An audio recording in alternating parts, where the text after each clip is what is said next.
God. Well, are you as annoyed with the FDA as we are? Then you, my friends, are in the right place, because we're going to spend like a solid hour, maybe an hour and a half, doing almost nothing but being hypercritical of the FDA and their treatment of electronic cigarettes and vapor products, right? I mean, right. Yes, correct. Well, welcome everybody welcome back to TBN. This is where we report the news, damn it. We report the news and advocacy, give our hot takes on some news as it relates to the world of vaping, what we do, tobacco control, tobacco harm reduction, nicotine, smoking, science, and the such as. I'm your bad libertarian host, GrimmGreen, joined by my far-left fact-checker, president of CASA, no big deal. It's Danielle Jones. I know. What's up? What's up, I'm a pretty bad far-left Marxist. Yeah. If you're a bad libertarian, I'm a bad progressive. Yeah. Okay. Yeah. True facts. I think we're both on the same scale of yeah, we did that test that one time. Test. Yeah, the political compass test. Yeah. And we're like in the same vicinity. But like, boop, boop, like just a little off. Yeah, you're a little bit more like anarchy than I am. Like no, a little more libertarian. A little bit more libertarian, but not much. That's okay. Well, I appreciate you guys all being there. We're gonna get this is where the truth butter flows freely over here on TBN. We're gonna be talking about, like we said, FDA. I'm gonna mention something about the Philippines. We got some petitions and some testimonials and the such as to do, but mostly, like I said, today's all about FDA and this 55,000 vape applications, these PMTA applications that were not rejected, but they were denied. And there's a difference to this that I guess we'll get into as well. It's just, we're not big fans of the FDA and how they've been handling this. I'm not a huge fan of the FDA in general, but I'm especially critical of the way they handle e-cigarettes. And this is a thing that has been brewing since 2000. When was the first? 2013, 2014 was the first I think so. ones. Yeah. Since then, this has just been growing and brewing, and it's been years and years and years. And now we're literally like days away. September 9th is like the final day that FDA has. So we're going to go over it. We're going to go over what they've been doing. We're going to touch on synthetic nicotine as well, because there are some of these companies, some of these vape companies are going to possibly switch to tobacco-free nicotine as what some people are calling a loophole. Mm-hmm. I don't know that it's that much of a loophole. We'll talk about it. But I guess we'll cross that bridge when we get there. Anyway, you guys, welcome. Thank you for being here. Thank you for being down to fight the good fight, and stay as informed as you possibly can. I would like to start this with my favorite bumper. It's the Newsy Things.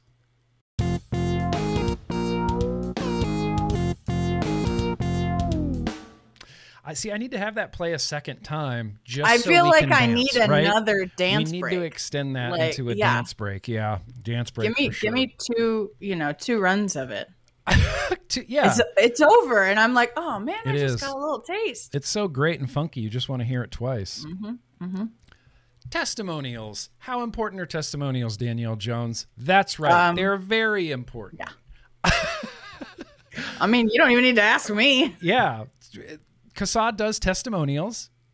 You guys have been collecting testimonials on the CASA site since the beginning. Oh, God, like for a long time. Yeah, for a real long time. Years. In addition to those testimonials, there's the righttotvape.org, which is a testimonial petition for the World Health Organization ahead of COP9 coming up this November. This is one of those things that's open to literally everybody, literally the world. That's one that we should all be signing. Right to Switch. Again, this is a petition that we're all getting behind for the World Health Organization ahead of COP9 this year. Fun update, by the way. I spoke to you about the righttotvape.org URL had been blocked by Facebook, and we were having issues. Yes. It is now unblocked. Okay, yeah, that was weird. Share that URL on Facebook now. So Facebook was blocking righttotvape.org from being posted on the platform. Yeah, anywhere. Private messages, posts, groups, none of it. But we believe we've run some tests and there was some backroom channeling and it appears to be fixed now. So okay, share away. Was there any like resolution with Facebook on this, or was it just suddenly this works now? I believe that like somebody contacted somebody who knew somebody, and then emails were sent, and then it worked. Okay. That's all I got for you. I think it's robots at Facebook. I don't even know. So algorithms and bots. Yeah. I don't know. Yeah. It's hard to keep up with big tech platforms. It is. And there's like, it's not like there's a phone number you can call. Like, hi, I'm having an issue. Yeah, you can't call. It's the same thing with YouTube. It's like, well, I'm having this issue. I guess that's it. Guess I can't do anything. Guess I can't do anything. Guess I can't do anything. Well, that's good. I'm glad it's back on. Glad it's back on Facebook. In fact, I ran across an entire subreddit. This is something I wanted to share with everybody. I know that Danielle Jones has been getting on the Reddit a little bit lately. I've been on the Reddit for a very long time.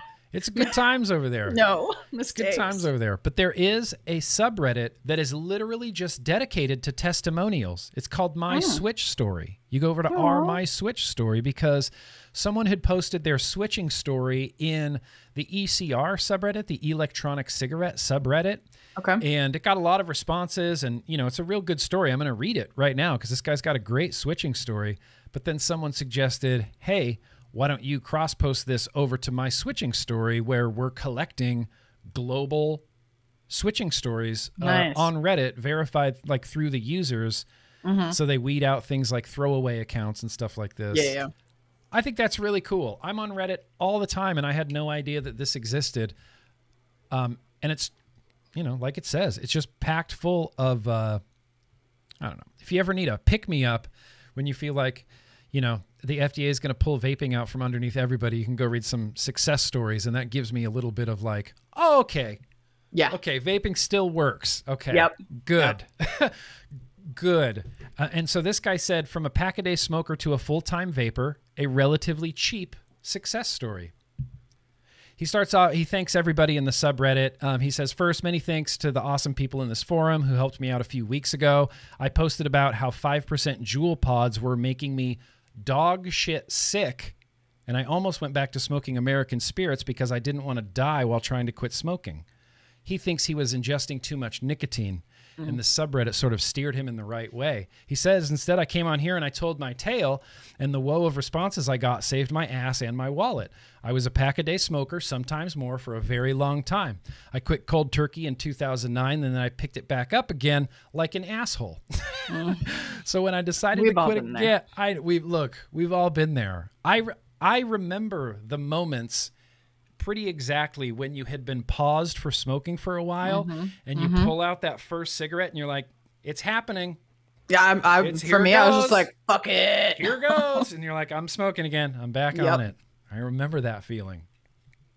He said, so when I decided to quit again, I wanted to use a vape. Nothing fiddly, nothing wicky, nothing coily, sub-ohmy, or refillable juicy. That's some pretty strict, I know. But I get it. Exactly. He says, I want to go into a 7-Eleven and buy a pod like I used to buy a pack, a pack of cigarettes. He says, I'm a lazy bastard American, and I wanted to walk into a 7-Eleven and buy a pod like I used to buy a pack of cigarettes.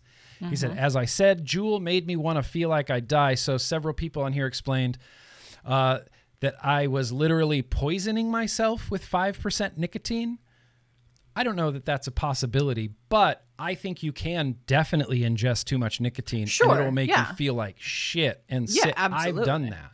Yeah. When I first started vaping, I was on 36 milligram traditional nicotine, and I was vaping so frequently because I didn't want to have a cigarette that I was over-nicking myself, giving myself headaches, giving myself like upset stomach. It can happen. Oh, yeah. It can happen. I once accidentally dripped 48 milligram. In a dripper and dripped and vaped it? Yep. Yeah, don't do that. It was an accident. Yeah. Well, you mix things up in your fridge. You think your DIY base is your e-liquid. Yep. Things happen. It was not fun, but I lived to tell the tale. Yeah, and really the worst thing that's going to happen is you're going to hit that once and go, oh shit, never doing that again. I went back like one or two more times thinking wait, what's happening? Why is this juice so throaty? What is wrong with this? And then after the like second and a half time, I was like, something is very wrong. Hold the presses. Wait a minute. Way harsher. Yeah. Way harsher than I remember. And my husband and I both looked at each other and we immediately knew what happened. Because I keep a giant milligram. Yeah, I keep a giant jug of my ready to go e-liquid in the fridge. And then we also have a jug of our like pre-mixed base in the, and they accidentally traded places, and so I was holding a giant my big old bottle of 48 and I was just dripping away. This is fine. But it was fine. We switched it back out. I had to re-wick real quick, and then everything was okay. Yeah but that was like it's a whole mess of nicotine all at the same time. But then again, people have different nicotine tolerances, needs. And so like you'll see this guy say what works for someone, might not work for everybody. And it's really, truly up to the user for this to be successful. Your own, needs as far as nicotine goes better than anybody else. Yep. Better than everybody else. Yep. He says a few people suggested the Vuse Alto. This is the first good review I've ever heard of the Vuse Alto. He says, love at motherfucking draw, my dudes. He says, even though I was a heavy smoker, I went with the lowest nic salt I could find, which was 18 milligram menthol. He says, I wasn't a menthol smoker, but for some reason, menthol really works for me in the Alto. I think it's just the throat hit. It could be the flavor. In any case, just to let other smokers out there know, just because you're a hardcore smoker like I was, don't think that you necessarily need the maximum nicotine to get your fix. Again, this goes back to don't push yourself. When you've had too much nicotine. Yep. You find out. You learn that pretty quick when you start vaping.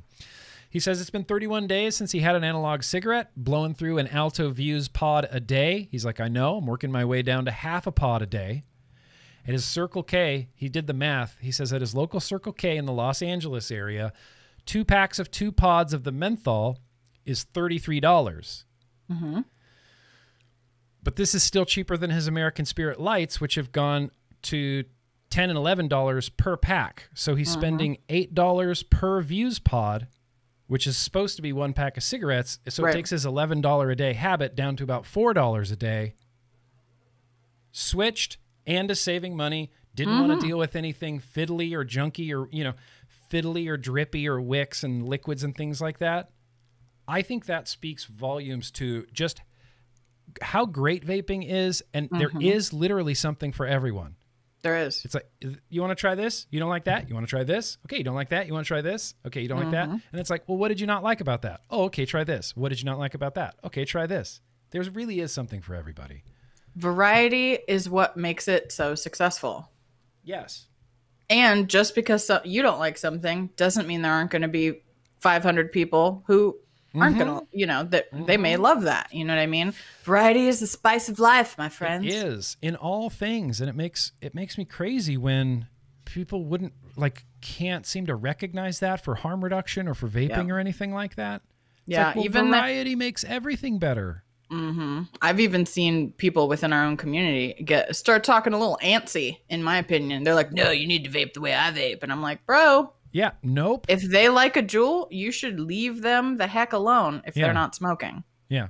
If they're not smoking, I don't care. 100%. No cares given. No cares given. So, quit switching story. I always love hearing those. And this guy did it, and he was successful with Reddit, and he went from a Juul to a Vuse Alto, and that's what worked for him, man. And now he's smoke-free, and I think that's fantastic. So, well done. I want to give this guy proper credit. User Careless Ad 930. Careless Ad 9430. Congratulations on switching. And if you guys are out there and you're on Reddit, MySwitchStory, go tell it. Do it, and you're cool. Do it? You gonna do it, Danielle? You gonna head over to Reddit? I'm not clicking that again. It was a huge mistake. People are mean. I'm not going back. Not everybody's mean. See, on Reddit, you just find people like you find anywhere else in the world or like anywhere on any other social media. Yeah, I've never been on a platform, though, where it's like, oh, I'm going to join Twitter today. And then I hop on Twitter, my first day, and then immediately someone is like, you've only been on here for 3 hours. Fuck you and everything you say. And I'm like, oh. Yeah, there is that thing on Reddit with age of your account and stuff like that. How are you going to get new people if you're going to yell at them the day they join? Yeah. Look, I'm not here to defend all of Reddit. Certainly not. Certainly not going to here to defend all of Reddit. But what I am here to defend is science. Nick Guy, the science man. Yeah. Got a little bit of sciencey things here for the last time. Vaping does not cause heart attacks. Just doesn't. No matter what Stan Glantz tells you, they do not cause heart attacks. The thing that I love about this story is it's very like Hell in a Miracle to me, in that there was this one study that got done and then everything was kind of based off of it. Yeah. The heart attack thing, it's all based off of one study. Even Stanton's paper is based off of this one study. But this one study is insanely methodologically flawed, leaves out huge gaps of data, leaves out entire years of data, but it's still the one study that everybody keeps referring to when we talk about heart attacks and vaping, despite the people in the study having their heart attacks prior to vaping. So basically, whoops. So this is from Filter Mag. Kevin Garcia writing for Filter Magazine. Vaping does not cause heart attacks. Study finds refuting previous claims.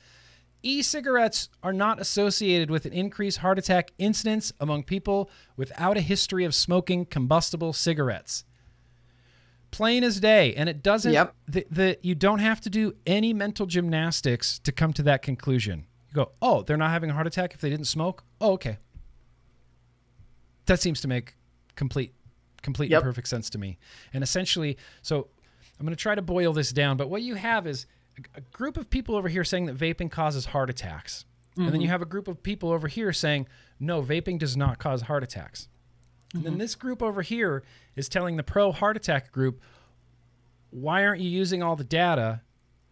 Why aren't you using all the evidence? Why are you leaving years of data completely out of this?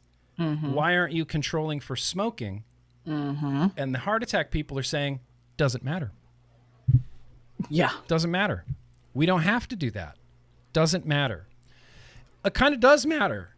Yeah, it kind of does matter. It definitely matters. It kind of really very matters. So who we're talking about here is Mike Siegel, University of California, Berkeley. Siegel's name comes up constantly and frequently. He's a THR guy. Wait, I thought he was Boston University.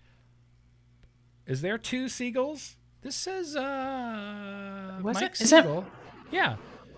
It says Stan Glantz has been Siegel's mentor. Am I crazy? So he's not at the University of California, Berkeley. This study was done at. Okay. I was going to say, Sorry. I thought he was something with Boston. Yes, he is Boston. In fact, hang on. Let me pause for a second. I forgot that there were super chats coming in. Oh, yeah, do it. And I don't want to not call them out for being so gracious. Dave Lloyd, that's very gracious of you. My contribution to a never-ending colonoscopy for Michael Bloomberg. Yeah, I'll fund that, Dave Lloyd. Yeah. I'll fund that 100%. Christopher Murdoch, that's very gracious of you. Grimm, Canadians, we only have a small time left for the open consultation on banning flavors, September 2nd, and then we pray. Yeah, there is a petition in Canada right now. I'll put a link to it in the description of this, but he's right. There's only a few more days left for the open consultation on banning flavors in Canada. Jeremy W. in with the super chat says, tomorrow's my 10-year vape-iversary. Fuck yeah. Fuck yeah. That's a long time, bro. Spectacular. Jeremy, and how easy was that 10 years? In the last, I'll even guess, like in the last 5 years, have you even thought about cigarettes? Right. I think I'm at like 6 years or something. Hell yeah. Hell yeah. It just goes by so quick all of a sudden. Yeah. You stop and it's like a day turns into a week, turns into a month, and you're like, I've been cigarette free for 4 years now. Yeah. It's like, hey, look how effing easy that was. Yep. Appreciate that, Jeremy. Congratulations, bro.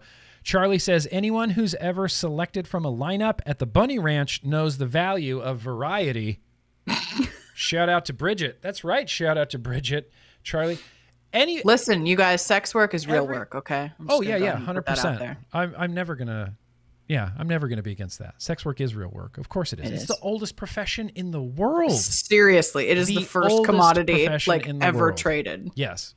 First commodity ever traded. Steve says, I was 2 packs a day, and now I enjoy vaping on a 21700 mech mod with Fruit Loops flavored juice at 3%. I'm in New Jersey, and the wave of disposables is here, but I will stick with my mech mod. That's the thing. Stick with what works. Do what you like. Stick with what works. Do what you like. Vape how you want. That's how I do it. That's how we do it. Mm-hmm. Okay, super chats. Now, Siegel, heart attacks. Vaping still doesn't cause heart attacks. Nope. A new study authored by Siegel and the University of California, Berkeley businessman Professor Dr. Clayton Kreitcher analyzed data from 175,546 respondents to the annual National Health Interview Survey from 2014 to 2019. So they took years worth of data and 175,000 respondents. Huge. Yep. They found that daily e-cigarette use was only associated with a higher heart attack incidence among people who were also currently smoking combustible cigarettes, and that there was no evidence at all for an increased risk among vapers who had never smoked combustible cigarettes, meaning the initial study has drawn its conclusions about a perceived cause, vaping, the effect, a heart attack, without factoring in a key variable, smoking.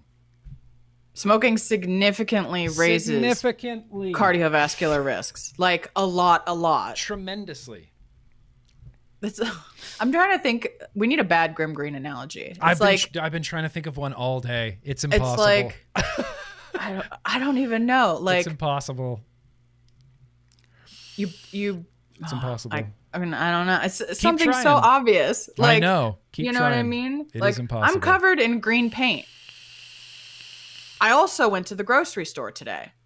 In between those two things, I sat on wet paint, but I'm pretty sure the grocery store caused me to be covered in green paint. Yes. That's actually a pretty good analogy. Come up with on the fly. That's a pretty good analogy. And then someone on the outside goes, but you also sat in green paint. Shouldn't you account for that? And then you go, that doesn't matter. That doesn't matter. I went to the grocery. Yeah, so that doesn't matter. Obviously that's where the paint came from because that's the only other thing I did besides sitting in the paint. But we don't care about that. Yeah, that's not important. That's actually a pretty damn good GrimmGreen level bad analogy. Bad analogy? Right there. Yeah, that actually helped me understand it a little bit more, I was channeling you. Yeah. So, in closing, vaping does not cause heart attacks. Vaping has never been shown to cause heart attacks. No. Bad research has already led to bad policy in the tobacco harm reduction field, making it unnecessarily harder for smokers to switch to a much safer option. Correlation is not causation, and it's concerning when highly qualified researchers fall into such pitfalls at the expense of accurate public health messaging. A correlation between e-cigarette use and heart attack incidents cannot be used as evidence that e-cigarette use will increase heart attack incidents. Nope. That's just not the freaking way science works. No. It's not the way science works. You don't get to ignore half the data and still call it science. They left out, and in this article, and I'm really encourage you guys to read this article, they left out the pro heart attack side, omitted all data from the year 2015. All of it. All the data. And then when they were called out, they're like, well, it doesn't matter. It wouldn't have changed anything. We don't need it. We don't need that data. All the data from 2015, that seems substantial enough that it might have something to do with something. Okay, one more newsy thing before we start ragging on the FDA. I've been trying to keep everybody updated about the Philippines. You remember we've been talking about the Philippines and how Mike Bloomberg gave a bunch of money to the FDA, and then they had that like meeting where the FDA kind of got called out, and they said, "Where'd you get this money?" And then they said, "I've been instructed not to answer that," and now Bloomberg might be in trouble in Philippines. The Philippines, so, right?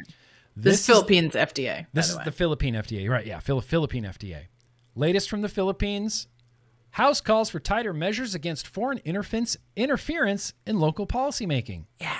The House Committee on Good Government and Public Accountability pushed for the adoption of national policies prohibiting government agencies from receiving foreign grant money without transparency and accountability, and called on the Commission on Audit, the COA, to conduct a full-blown audit on the money received by the Food and Drug Administration from the American anti-tobacco group, the Bloomberg Initiative, to draft policies regulating vaping in the country. Philippines. They're going after Bloomberg, or at least they're not going after Bloomberg, but they're making sure that Bloomberg can't use his money to influence policy in the Philippines. And if he is trying to do that, he has to be transparent about it. Yep. The Philippines is saying, no, Michael Bloomberg, our FDA is not taking your money to draft vape legislation in this country. We do not you can't buy us. You can't buy this government. You can't buy the Philippines, Mike Bloomberg. So there's some good news. That's the good news of this stream today. I think that's great. I do too. I'm glad. I'd like to see him finally get caught. And at least something done about it. Like, I know it's not, he's not going to go to jail or anything. And if he gets fined, it's going to be a drop in the ocean of money. But really, I just want him like publicly humiliated. We can't his send reputation him to prison. needs to be screwed. His reputation needs to be destroyed. Yep. We can't fine him. He won't go to prison, but we can publicly humiliate him and make him feel as foolish as we possibly can. Yep. And that's my goal. And make nobody want to work with him anymore. Yeah, and make nobody want to work with him anymore. Absolutely. And look, it's a long way to the top. Because Bloomberg has literal billions of dollars. Yep. That's okay. So shout out to the Philippines. Shout out to all the Philippine vapors. Keep it going over there. I don't know how it works over there if you petition your government or anything like that, but I'll put a link to this down in the description. Thank them for being transparent, and I don't know. Do what you can. There's a really funny comment in chat. Who says it? Is it Sky Kvlt? KVLT? Sky Cult? Yes. Yes. He says, Vapor, doesn't vaping save lives? FDA, no, because motorcycles don't have doors. Yes! I like it. No, because motorcycles don't have doors. I like it. Yeah, that is so accurate. And not only that, they'll give you that answer with a straight face. Oh, and just expect you to believe it. Like deadpan. Deadpan, straight face, because motorcycles don't have doors. Don't have doors. And you just go, I can't tell if he's being serious or not. I can't tell if he's being serious or not. Is he being serious? Is this real life? Because motorcycles don't have doors? What the hell? My favorite new. Let's get into some main thing. It's FDA time, my friends.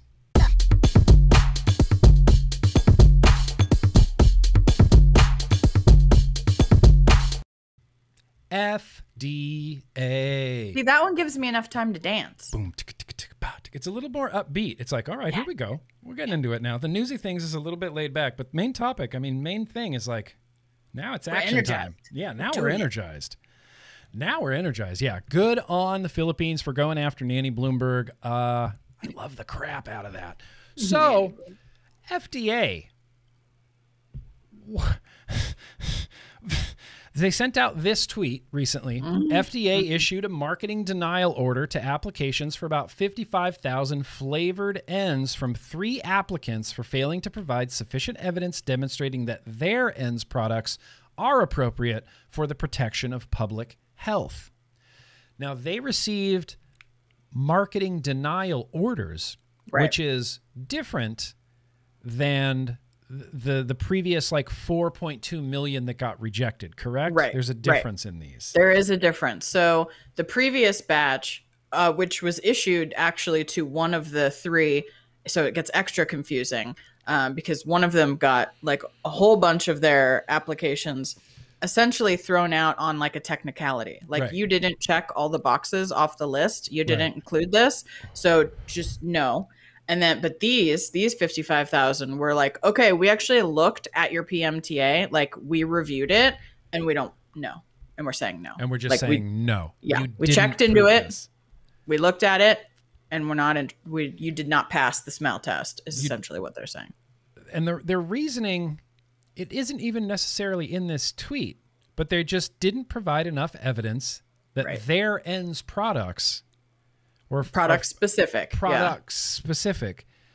is, I feel like this is a case of just the FDA moving the goalposts again, because maybe I'm out of the loop. I could be out of the loop. I've tried to be nothing but in the loop for 12 years, but I could be out of the loop. They're asking manufacturers to provide like randomized controlled trials. That was the interesting thing about the press release, right? So they didn't limit themselves. So I'm trying to find do you have the section where they actually talk about it? No, I don't have it up. I will in 2 seconds. So essentially, let me find it. Control F is your friend, guys. Oh, okay. Yes. So they essentially said that based on existing scientific evidence and the agency's experience conducting pre-market reviews, the evidence of benefit to adult smokers for such products would likely be in the form of a randomized controlled trial or longitudinal cohort study, although the agency does not foreclose the possibility that other types of evidence could be adequate if sufficiently robust and reliable. What do you want exactly? Yeah, I'm sorry. What do you want? What do you want? What do you want, FDA? Like, you might want these, but also something else might be okay if it's good enough. But you're not going to tell us what it is, or okay. Can I just read a tweet real quick that I retweeted because I thought it was so funny and it is incredibly applicable to this situation? Yes.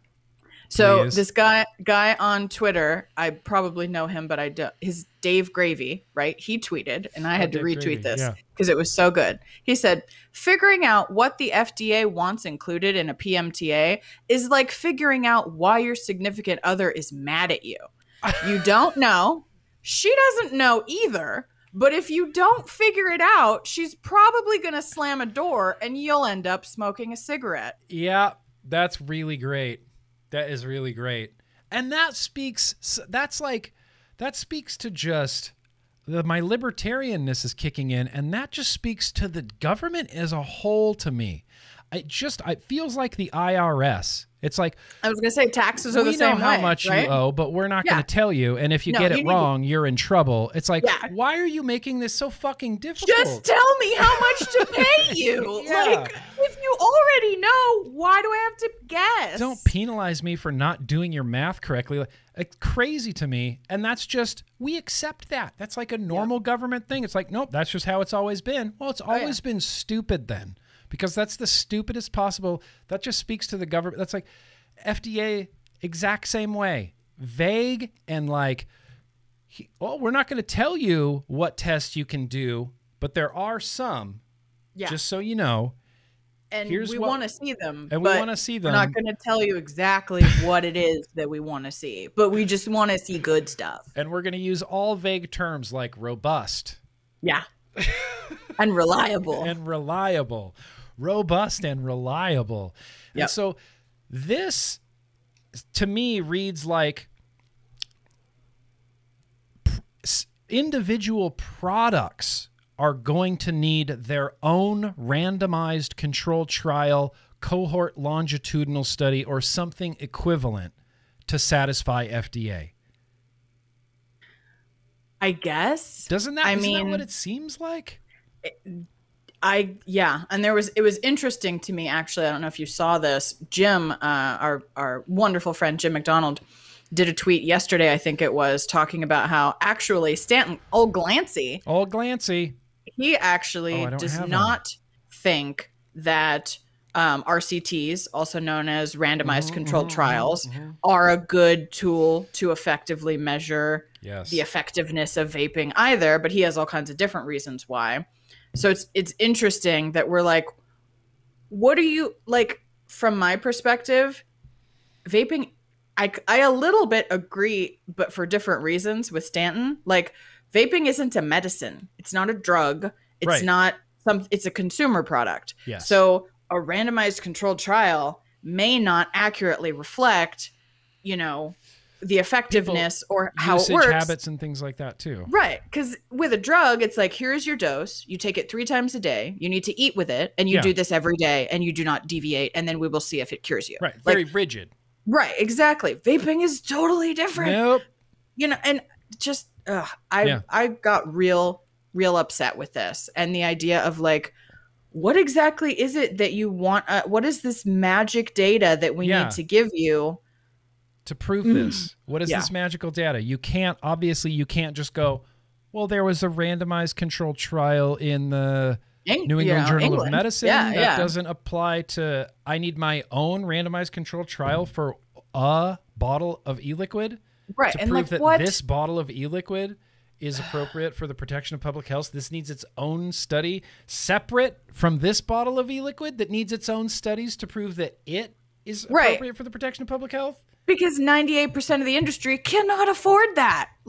Do we regulate anything else like that? Drugs. That's it. That's it. No other consumer products are regulated like that. No. Of course not, because it doesn't make any sense. It's ridiculous.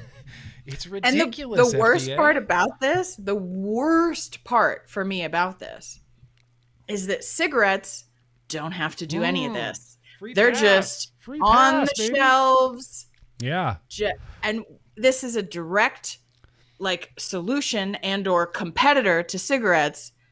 Yet we have to your camera. I'll be back. Hang on. It's the Danielle Show. It's the Danielle Show. No, but my point is that cigarettes don't have to prove anything. They just get to keep existing. But vapor products have to prove this incredibly high bar that doesn't make any sense and doesn't really apply to our products anyway in any logical sense. It is infuriating is the word. That was my... Yes. I was rage-filled last week when this news came out. That's what I was. It's 100% infuriating because we don't, like I said, we've never regulated anything like this before in the United States. And I hate to keep using the term unprecedented, but we are making vaping jump through more hoops than any consumer product I have ever experienced in my life in the United States of America.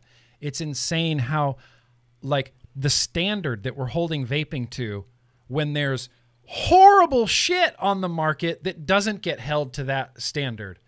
But because it's nicotine. And it's new. It's nicotine and it's new tech. It's getting held to this ridiculous standard. I mean, unattainable standard. It's ridiculous.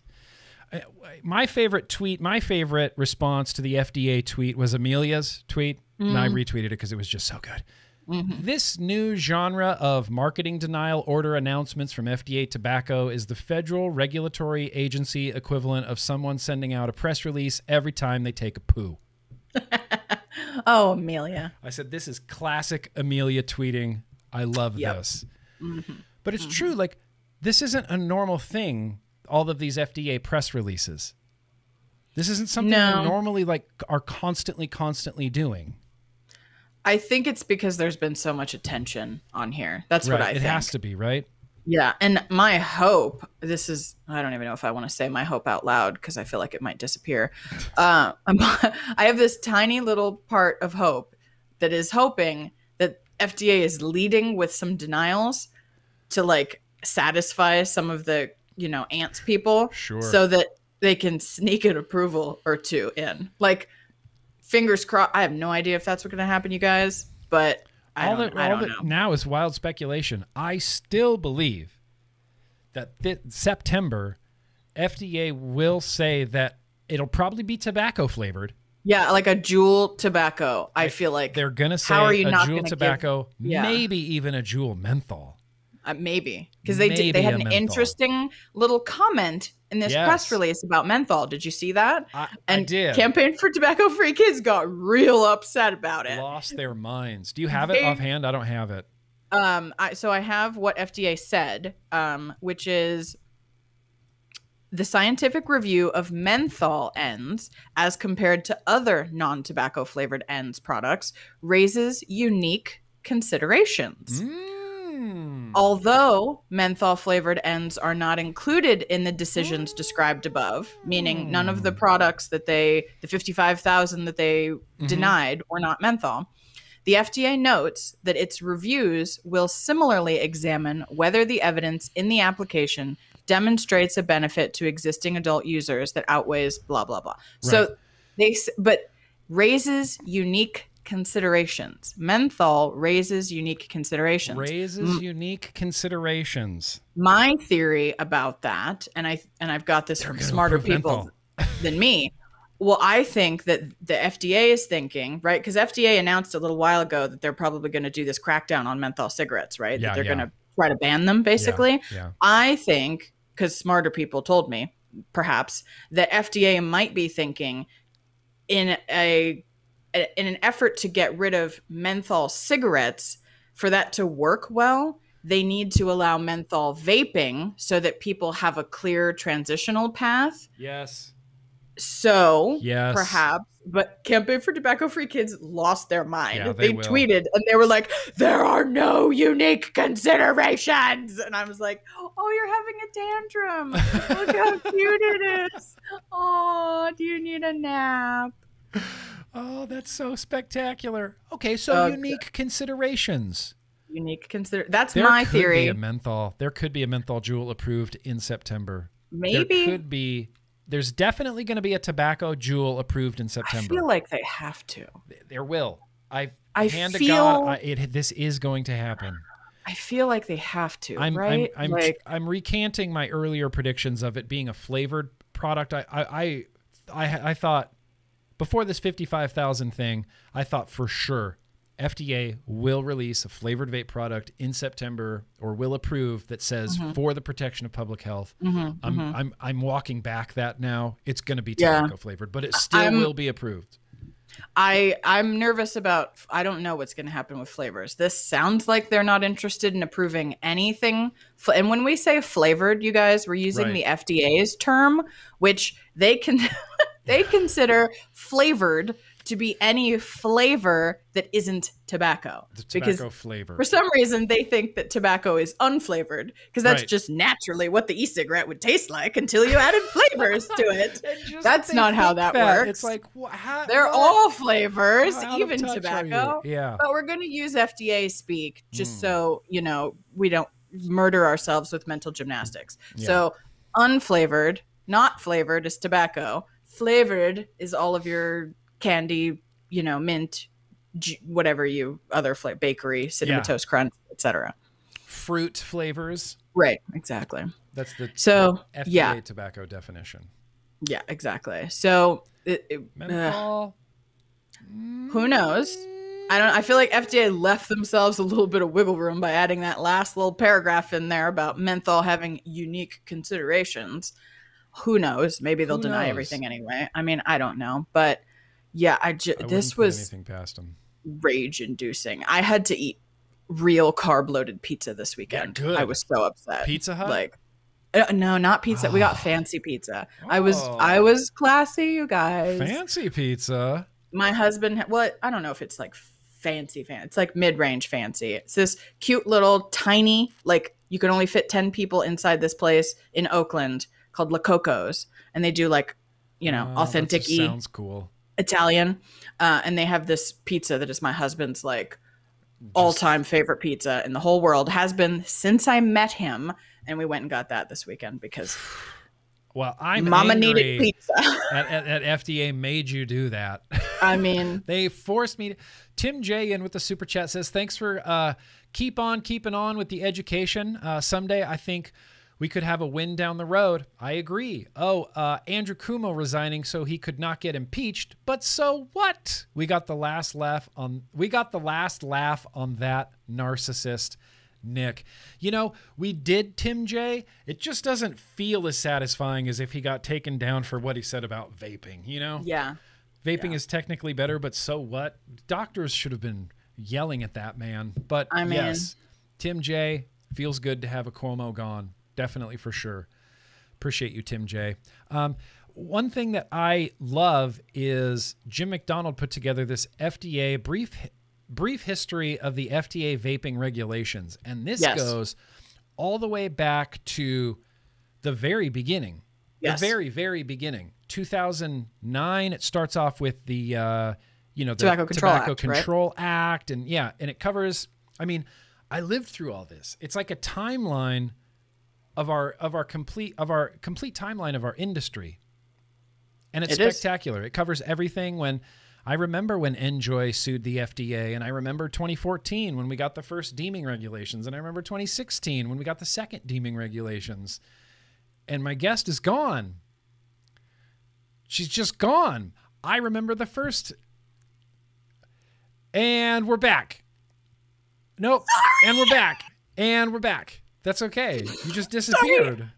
I hit the wrong button. I went to mute so I could type because I have a clicky and I wanted to respond. Clacks. It was, I'm so sorry. I'm back. I swear. I'm Dangle back. Clacks. Sorry. I want to encourage everybody to go check this out. This timeline. Have you read this whole thing? It's so long. Oh God. No. The whole thing? I don't think I've read the entire thing. But it's a perfect historical, here's everything, a brief history, basically, of everything. If you're ever like, when was that thing? Or what was it? When did that happen? Go look here. This is bookmark this as a resource. Yes, absolutely, 100%. And it's really interesting going back and reading how this stuff was happening and when this kind of stuff was happening. And I remember talking about, keeping current events in mind. I remember in 2015, I was talking with people about how they're going to, the FDA is just handing vaping over to big tobacco. Handing vaping over to big tobacco. And we couldn't, at that time, you couldn't see the big picture of, what was actually going on. Because for a while, in, 2015, 2016, the idea of the FDA handing vaping over to big tobacco just seemed impossible. Right. It was hundreds of vape shops, right. Thousands of companies, thousands, millions of vapors. It's no, vaping is way too big now. There's no way the FDA could just hand this over to big tobacco. And then you read this timeline and you see the events happening. And then you look at EVALI and then the vape mail ban and then the deeming regulations. And you kind of sit and you go, oh, fuck, that's how they're going to do it. Holy shit. Yeah. Wow. That's what FDA does, right? They work with giant pharmaceutical companies and not very many of them. Nope. You know what I mean? That they like it that way. They like it streamlined. They don't want to deal with a chaotic mess of all of us, basically, who are running around I just started a business for the first time. I'm not, this is not an insult, but we are not a corporate professional industry, right? We're your neighbor who started an e-liquid line in their garage and then progressed up into a company. That's a lot of first-time entrepreneurs in the vapor space, right? Yes. FDA doesn't want to mess with that. They're no, you guys are no, I don't want this. And I want rich executives who do what I tell them to do. And see, I think this is a case, I'm sure this contributes to it, but the idea of being out of touch and the FDA doesn't deal with things, or our government doesn't deal with money. They deal with money in the billions of dollars, Right. So when Altria says this product is going to generate billions of dollars in revenue and billions of dollars in tax revenue, and then a mom and pop vape shop goes, we made $300,000 last year. Right. They go, okay, well, just close then. We're talking to Altria, It's who cares? I do feel like that is an accurate characterization of the FDA. Like they're like so snobby, basically. Oh, 300,000? Whatever. I don't want poor friends. Yeah, I don't want poor friends. Exactly. Like, where's my Bloomberg and Altria? Where are you? Let's keep this up in the billions of dollars rather than in the tens of thousands of dollars. So ultimately, what? They're just shutting down small businesses. It seems like that's been their goal. And I remember very vividly, you were around in 2016 when they did the big FDA. That was the biggest shakeup in the history of shakeups. Yes, it was. I feel like the majority of people got scared. The majority of people shut down their businesses post 8/8/2016. Yeah. I think a lot of that happened then. But even with all of that, which, by the way, those rules still all exist today, we've been surviving under these rules for years now. I mean, yeah, surviving. Technically, surviving. Yeah, I mean, surviving. But we've weathered a lot. And I really think even if FDA approves no flavors, I'm confident that every person in this chat and anybody that watches me will still be vaping flavored e-liquids well into the next few years. I mean, even without FDA approval. You know, they know that they can't. They're the FDA. They're not, they're not cracking down on you in your house. They're not a punishment organization. They're not a punishment. They're a regulatory body, and they don't. This is the unfortunate part, in my opinion, about it, is that the FDA has an opportunity to make things safe and legal and easily accessible. But by what they're doing, they are, I'm not encouraging anyone to go illicit or go underground, but obviously reality is reality, and that is likely what's going to happen. Yeah. And while I have faith in the people who have been in this industry and know how to make liquid, and I do not believe, but you may have rando other people who decide, oh, here's an opportunity for me to make some money. And just like with the Avali situation, right? They're like, oh, this sounds like a good idea for me to add to here to cut some costs because I don't really know what I'm doing. Yep. And then lo and behold, you have injuries. So it does present an opportunity for, suspicious players to get involved in an underground market and potentially make mistakes or cut corners. I don't believe anybody within our industry who knows how to make liquid would be doing that, because making liquid is really easy and also really cheap. So I hope that wouldn't be. But why risk it, FDA? Why risk it? Why risk it? Yeah. Exactly why risk it. Why risk it? Because maybe, does FDA know that e-liquid is just really so simple to make that we can all just make it ourselves? I mean, you're never going to stop this. So how about you just get on board and make it as safe as it can be? Yeah, 100%. That's what I'm are you dumb? Yeah. You can make these products safe. Millions of people are already using them. Why not make the products that millions of people are already using safer instead of taking them completely away? Yeah. Make them the most safe that they can be. Make them as safe as they can be. But no, actual FDA products is themselves, that is. Yeah. We're just going to take them away, and that will solve the problem, because we don't live in the real world where people don't listen to us. Yeah, and I hate that. I've said this before. I feel like I'm too progressive these days. I feel like I'm upset that not everybody's caught up. And the idea, even sitting here now going, it's 2021 and we're trying to shoehorn vaping harm reduction into 2009 legislation when these products didn't even exist. Yeah. We're already too far advanced for the legislation that exists. We've already moved past that. We've progressed past that already. The legislation isn't even relevant to what we're doing. Exactly. Now. And it's not even specific to us. FDA can't keep up with, look at CBD. Look at Kratom. Look at some of these Delta 8. FDA is not equipped to keep up with the speed at which the consumer market is interested in moving and coming up with new products that are more of a, I'm going to call it holistic type product. I'm talking like plant-based. I'm talking like not pharmacology necessarily, not from a drug company. They're looking for other solutions two things. And I'm not, no, people should not run around selling you an oil that's going to cure Alzheimer's. No, I don't think FDA should stop those people. But when it comes to other things, the world also wants to try more naturally type things, or plant-based things. And raging against that and just trying to stop people from doing it is dumb. I'm sorry. It's dumb. Okay, and it's never going to work. So you might as well get on board. You might as well and make get on it board, as FDA. safe as you can. As safe as you can. And that's all.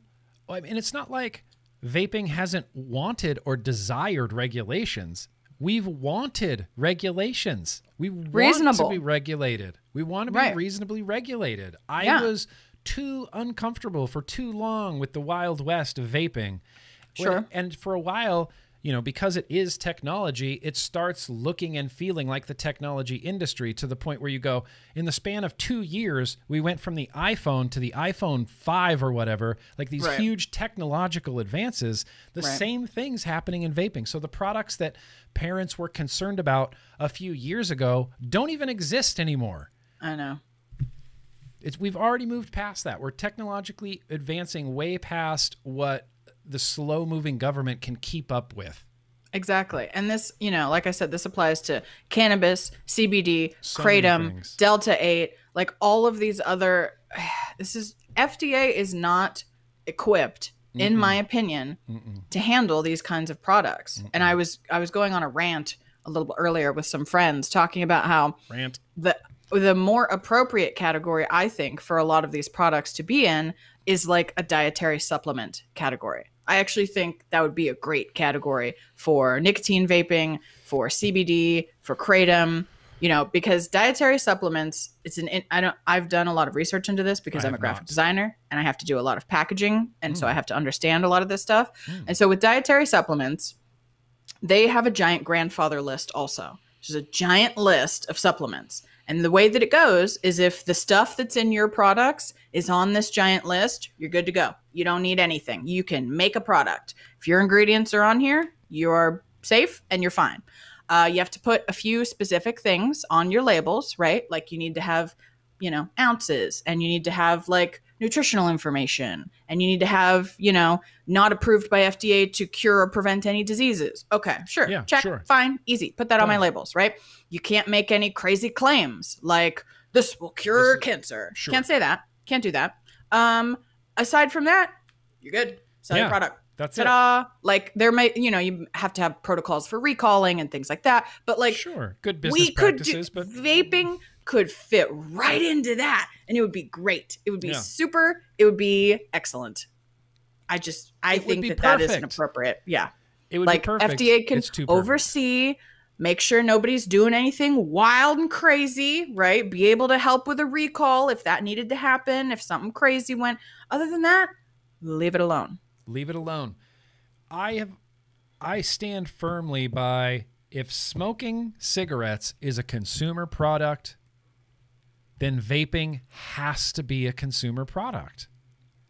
It can't be any other thing. It can't be a medicine. It can't be a regulated drug. It can't be any of those things. If you want it to work for people, it has to be a consumer product. It just has to. It has to be as easy to get it as the cigarettes are. Yeah. Easier. More incentive to get it. It needs to be less expensive. It needs to be less taxed. It needs to be, there's a lot of things that needs to happen. Yeah. Well, if we're going to pull now from Jim McDonald's latest regarding this 55,000, big headline on it says FDA signals it won't authorize flavored e-liquid PMTAs. I don't super know if I completely agree with Jim McDonald on this. Which, for the record, I love Jim McDonald. I love him. I love him like a person I grew up with. A brother from another mother. Perhaps. Well, yeah, kind of. More like that guy who you were pretty good friends with in high school. Who was always real cool with you, and you always go, I was like Jim. Remember Jim? Yeah. What a great guy Jim was. I remember Jim. Like we were kind of tight, but like not like. I don't call him when something exciting happens. Right. You're not BFFs, but you're not totally BFFs. Cool. Yeah. I feel like this is the high tension of this whole situation. But the idea that maybe I'm too optimistic. I don't feel that FDA is saying they will never authorize flavored e-liquid PMTAs. But that's just me being optimistic. It's hard to look at everything they've done and not come to the conclusion that they're signaling that they won't authorize flavored PMTA liquids. Yeah, I mean, I'm tending to agree with Jim. If like Juul could do like millions and bajillions of dollars worth of science on a mango pod, maybe, but I'm not real hopeful. I don't know. What upsets me really about this a lot too is that there's a lot of studies on flavor and abuse liability in pharmaceutical products and nicotine products and things like gums. Right. There's a whole mess of studies that they've done where it shows that if we flavor this gum to be Mango Blast, it doesn't increase abuse liability for youths. Right. There's lots of studies on this, but not for the specific product trying to go through a PMTA, or not for specifically vape products. Right. That's infuriating. I mean, why is it different exactly? Why is it different? Spectacular question. I would also like to know. But it says here, today, FDA announced it has rejected 55,000 pre-market tobacco applications from 3 small e-liquid manufacturers. That eliminates about 2% of the more than 2 million remaining of the 6.5 million PMTAs originally submitted before last year's September 9th deadline. That's interesting to me that it's just really 3 small companies. These are not big companies in any capacity. Great American Vapes runs 2 locations? Something like that, yeah. But in like West Virginia or something? Yeah, Louisiana? Which shout out to Louisiana. Somewhere over there. Somewhere over there. Very small company. It feels like they're just being made examples of, doesn't it? Yeah, I'm confused as to like why these guys, like I understand why they did the 4 million whatever, because that was like an easy, you are missing this, so bye. Right. Like that was easy, right? But I am sort of surprised because they also indicated that essentially Juul would be the first one that they would really go through, because they said they were going to prioritize based on market share, right? Yes. And Juul obviously, arguably, has the largest market share measurable anyway. Easily. And so I'm confused because I thought that Juul would be one of the first ones we would hear about. I don't know if they're doing like some kind of like, okay, well, first we did like, you're missing this, so you're definitely not getting it. And then like we looked for like 5 more minutes and found that you're missing this, so you're definitely not in, you know what I mean? If they're like going like, I don't know why these guys, I don't know. It is not odd. Big companies. They're just little companies. They probably put 100 people out of business from doing this, maybe less. Yeah, I don't maybe know less than that. These are just small little companies that they're kind of making examples out of. It says here, FDA says it will continue to review other pre-market tobacco applications for non-flavored tobacco or for non-tobacco flavored ends to determine whether there is sufficient product-specific scientific evidence of a benefit to adult smokers to overcome the risk posed to youth. And they say things like, to overcome the known risks posed to youth. Now, is this just standing on nothing? I would like for them to tell me what the known risks are to youth. I would really like an answer to that question. Me too, because all we've heard is that they're using them and that it may give them worms in their brain. All they've got is nicotine dependence. It could create nicotine dependence or addiction if you're going to be extra, right? But what does that do? What is that a risk of? Yeah. You know, I have a caffeine dependence, but nobody cares. A lot of people do. Nobody cares. You know, like there's no, in my opinion, there are no known harms. No known harms. And no known harms to youth. That's what I mean. No known harms to youth. No known harms. What? But they're really relying on this. Like they're putting all of their weight on this. Yeah. Look, there has to be a fuck ton of evidence to determine whether this, you know, a fuck ton of evidence for this specific product, whether it's an e-liquid bottle or whatever, that this specific product is going to benefit adults and more than it hurts kids. More more than the risks posed to youth. What risks posed to youth? Another thing that Janet Woodcock has said that has annoyed me to no end is talking about the potential of youth use. So they're getting upset about youths using vapes that they're not even vaping. Right. It's like potentially vape. A kid born today could potentially vape in 12 years. And that's who we're worried about? Right.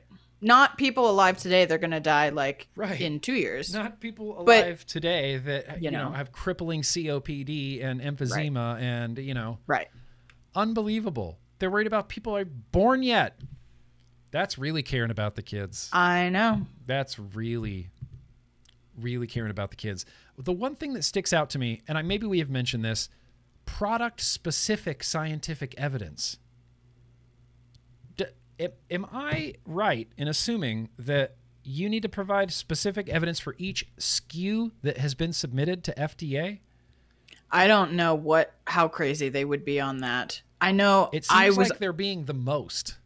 Yeah, I was under the impression that there are definitely manufacturers out there who thought or were hoping that FDA would accept studies that were not product specific to their product, right? That Constantinos Sparcelinos had done, or Cochrane, or whatever, that stuff that they had looked at might suffice. This specific wording that FDA used calls that into question. Yes.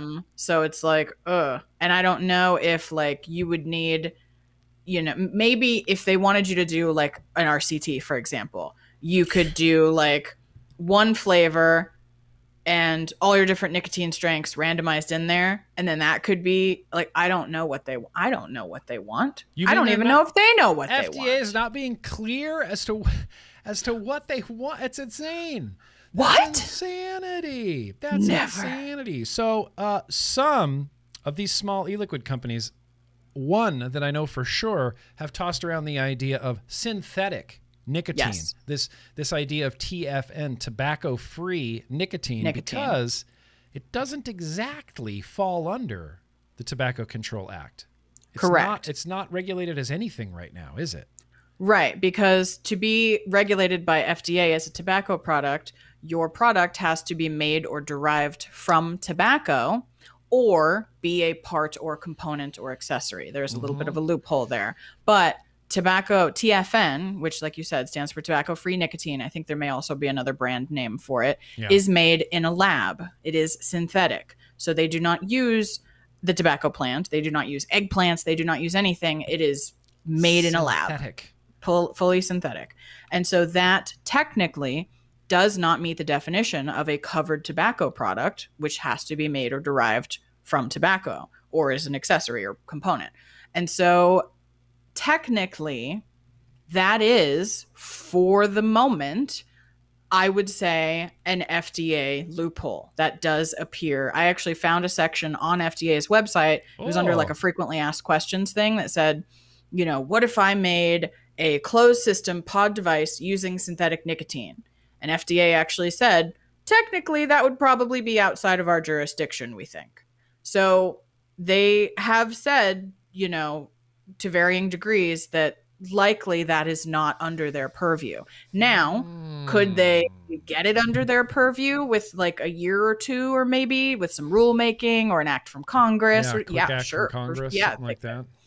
But at the moment, technically, no, it does not appear that they can regulate that, especially if it's in a closed system device, because then the consumer, can't arguably manipulate it or change it or add something to it, like that.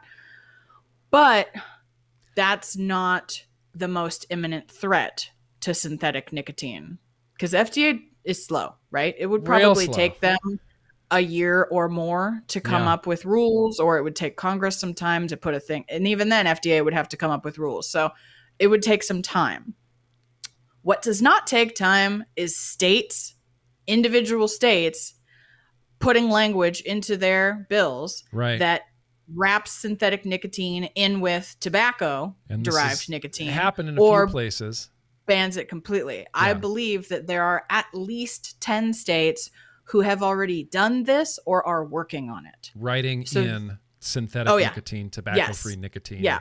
or their language is so vague that they just say nicotine, and that may cover synthetic or tobacco derived, right? Like, so, you know, I understand that people are looking for a direction, and in terms of FDA, this is not the worst idea. TFN is not the worst idea that anybody ever had, but you need to watch out for the states, because this is already on their radar and they're already writing legislation to regulate it the same way, or, you know, ban it or something. So I just think manufacturers should be aware of that. I think it's a pretty clever way to stay afloat for a little while longer. I think that's how I feel about tobacco-free nicotine. I think it is a loophole, but I think it's personally too big of a risk, just because, like you said, it's not regulated in any way right now. It's regulated in 0 ways right now. So, by FDA, By FDA. It could easily become a drug and be regulated as a drug delivery device, which would be, pharma, like that would be impossible. Right. So FDA could try to do that. Yeah. FDA could try to do that. I think it's a loophole, but I don't know how long it's going to last. And just anecdotally, there was a time when I ran a liquid company. Well, I didn't run it, but I ran a liquid company. And we had, this was in 2016 after the first deeming regulations, we had tossed around the idea of using tobacco-free nicotine, TFN nicotine. People smarter than me and lawyers suggested not to do that, just because it's kind of the Wild West and no one knows what's going to end up with tobacco-free nicotine. I mean, this was years ago, so we could have been using it this whole time. Right. But nobody knows what's going to happen with tobacco-free nicotine. And not that this really matters, it doesn't taste the same. It tastes bad. I've never had it. It does not taste good. It doesn't taste... So Smacks, one of my favorite e-liquid companies of all time from back in the day, RIP Smacks, they switched their whole line to TFN for a few months. I had a whole mess of TFN Smacks, and I was vaping it, but it didn't taste like any of the Smacks I had had before. It was like my favorite juice, Pony on Acid. It wasn't quite there. Something was really weird and off with it. Turns out all the customers thought the same thing. So Tyra hit me up on the side and said, hey, just so you know, we're ditching TFN because of too many flavor complaints. Rather than reformulate all of our liquids for TFN nicotine, we're just going back to regular nicotine so you can get the POA that you like still. Interesting. I wonder what about it changes the flavor. I mean, I have no idea. You know, nicotine, nicotine, obviously I'm trying to sound smart here. Nicotine is from the earth, you know, it's organic. It comes from organic. Right. So I'm assuming there's, you know, when e-liquid steeps, that's nicotine oxidizing and reacting with the liquid, and that changes the flavor. And I think TFN doesn't go through that oxidizing process and will never, it's basically like, I don't know if anybody's a DIYer, but if you mix 0 milligram, it tastes different than if you mix 3 milligram. TFN liquids all taste like the 0 milligram. There's never a reaction that happens. There's never a nicotine oxidizing reaction that happens. It just tastes way different. Way different. Okay. Interesting. Way different. So if an e-liquid company is planning on going down the TFN route, I would say don't just throw TFN in replacement of your nicotine. You're probably going to have to rework your flavors so they still taste the same. Because if you just do the TFN and just throw it in there like nicotine, it's gonna taste different. It's gonna be different. It's gonna taste weird. Your consumers will definitely notice, especially like long-term consumers who, I'm not one of these people, but I love these people who just vape one liquid. It's like, nope, I got one liquid. I got one juice and I vape it and it's my favorite juice. And you would know if that went TFN, you would know instantly. And with juice being such like a picky thing, there's been times where it's like, I can't vape anything because I don't like any of these liquids. Juice flavor is really hyper important. Oh, yeah. And I think even throwing it off a little bit with the flavor. Do you remember, you know that moment when you realize you really need to rewick? Like, it's starting to taste funky. It is time to rewick. Oh, yeah. And I hate rewicking. I'm the laziest vapor that ever existed. So when that starts happening, I'll pick it up and I'm like, oh no, I need to rewick. This doesn't taste very good. And then I put it back down. I do something else. I forget. I pick it back up. I'm like, vaping. And then I vape. and I'm like, no. And I'm just like, I hate everything right now. Yeah. My vape doesn't taste good. And I have to do a lot of work to make it taste good. And now I hate everything. Like, yes, that's me for like 5 minutes. I've been there. Yeah, I've been there. And that's one of those TFN. It's just a thing. I would like to see as many people use TFN as possible. Honestly, I don't think they're gonna. I don't know. I just don't want people to get in trouble. I worry about the states. I worry about the states. Like that's like you know, FDA. From what I know and everything I've read and everything that all the other people who are smarter than me have been theorizing, including FDA themselves, it doesn't look like TFN would get you in trouble with FDA, but the states doing what they're going to do move much faster than FDA, and they are already on this. So whether or not it would, you know, prolong your business or not, I cannot answer that for you, because a lot of it depends on where you're located and where your customers are located and what your state is doing and what your customer states are doing. And, you know, I don't like, I wish that there was an easy, like, whoop, we just do this and then we're all good. Yeah. I don't know. The FDA just goes, oh, you guys, you got us. All right. You got us. Guess it's over. We had a good run. Bye. Like, that would be. But that was fun, though, right? That was fun, though. Good, good fun 12 years. Punch them in the nose for that. But, you know.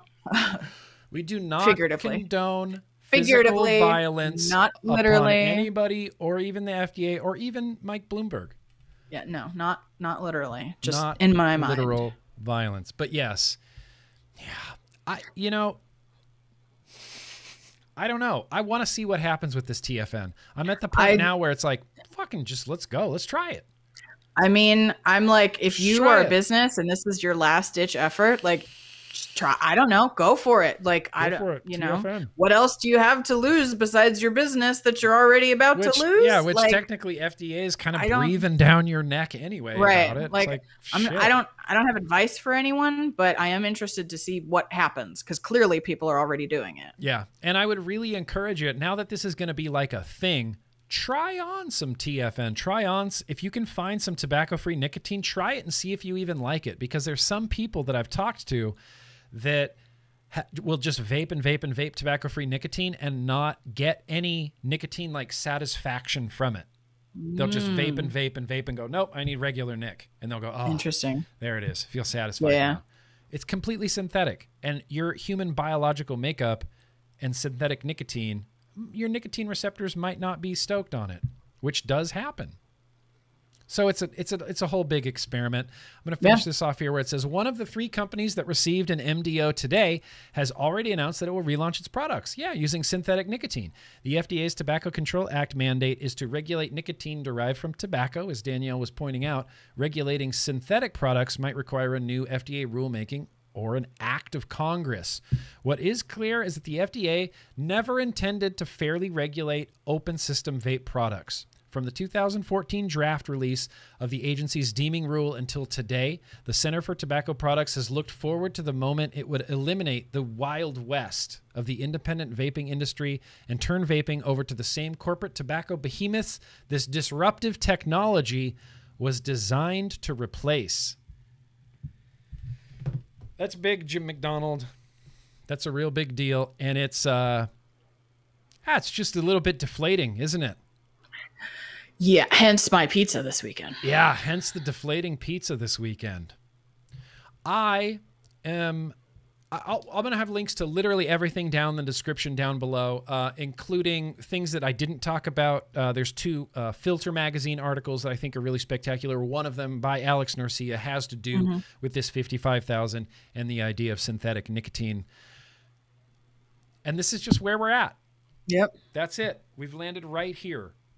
Right now, in the middle of this whole tobacco harm reduction fiasco. And let me tell you, in 2009, I don't know that I thought it would be going on this long. Yeah. It is just a grinding, long process. Oh, camera's out again. Oh, it overheated. Oh, dude, no. So much news going on. Okay, here, hang on. Let me, Couldn't handle all the butter. Let me switch it to the, yeah. Oh, that works too. Oh, okay. And then, like no one would even notice, except I have to scrunch down now. Okay, you guys. It's fine. I just quit the stream earlier, so we're on a roll today. You just straight up left. Yeah, I hit hang up left. You're instead of mute. Nuts. What's falling on us? It's my security sticker that covers my webcam. Oh, so you can't see me? I use a billetbox.info sticker so that NSA can't watch me watching porn. I like to cover my webcams. It's a security thing, you know. That way when you get that, and when you get that scam email that says, "I have footage of you and I've seen what you do on your computer," you can be like, "No, I cover my webcam. You're lying." You saw the back of a billetbox.info sticker, motherfucker. Yeah, you didn't see shit. So listen, not a lot of great news today, you guys. That's just where we're at right now, and I don't know. There's nothing else to say. That's just where we're at right now. We keep fighting. We keep climbing up shit mountain. We keep sometimes breaking laws when necessary. We continue to be combustion free at all costs. You know, combustion free at all costs. And that's just kind of where we're at. Between now and the next TBN is going to be a great time.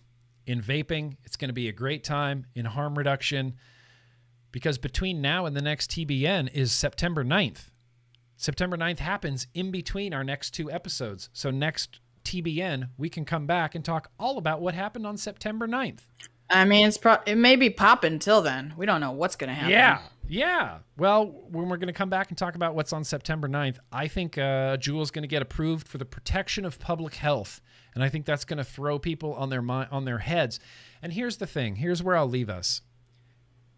Even if FDA approves no flavored vaping products,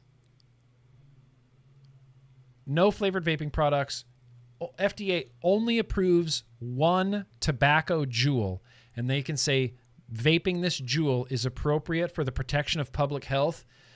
What that has done is opened the floodgates this much, because now FDA has said that vaping is appropriate for the protection of public health. It's a small step away from saying this is the same as a Juul, so this is for the protection of public health.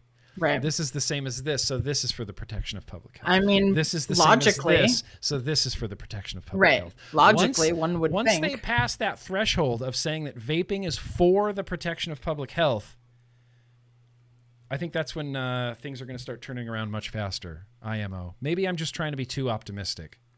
I mean, I appreciate your optimism because I was like in the gutter over the weekend. So I'll be that and you be you. And then between the two of us, we'll survive. Well, you know? we'll end up being a centrist.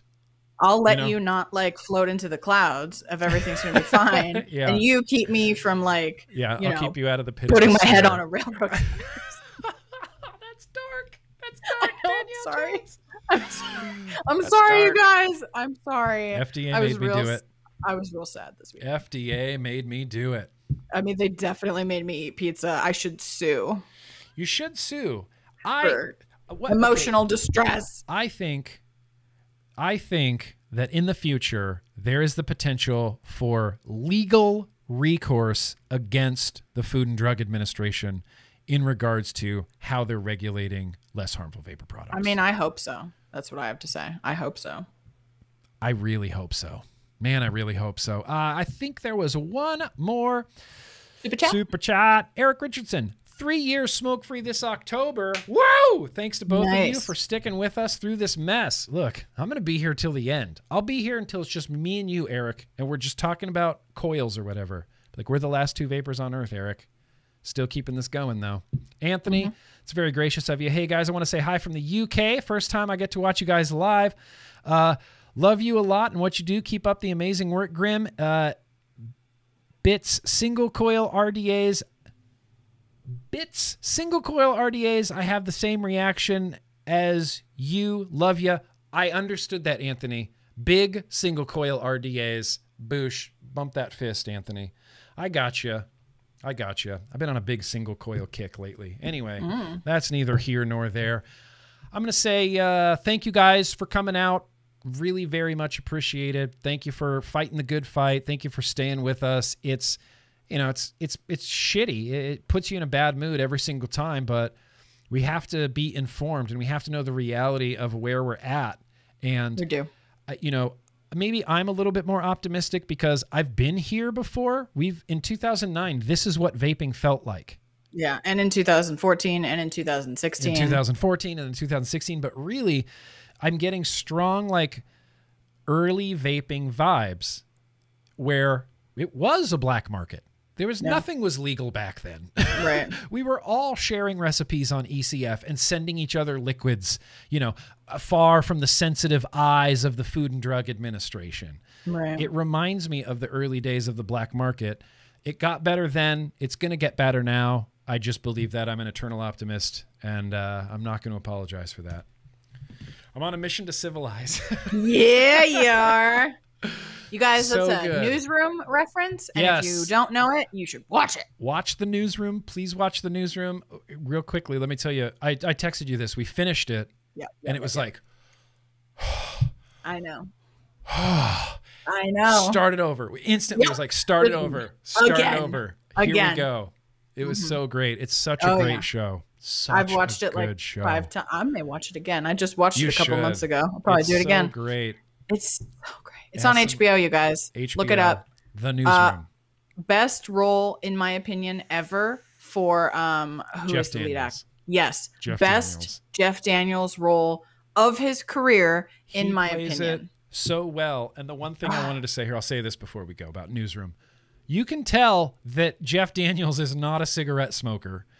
That whole he's a smoker in this show, but he's clearly really uncomfortable, like holding cigarettes, and he puts the filter like all the way in his mouth, and every time he does it, I'm like, why are you doing that? Don't do that. You're obviously not a smoker. Just stop pretending to smoke. No. Anyway, that's cute. I just thought that was funny. Anyway, Danielle Jones, thank you for being here. Thank you for being my co-host and fighting the good fight and helping inform our vaping community. It's very much appreciated. I'll have links to literally everything that we guys literally everything that we guys talked about down in that description below. So from all of us here at the TBN News Center, all of us here at the TBN News Center, thank you so much for watching. Remember that vaping is at least 95% less harmful for you than burning deadly combustible tobacco cigarettes. So no matter what's in your hand, you guys, absolutely, let's keep on vaping. I don't have an outro anymore, so I'm just going to wave and say bye.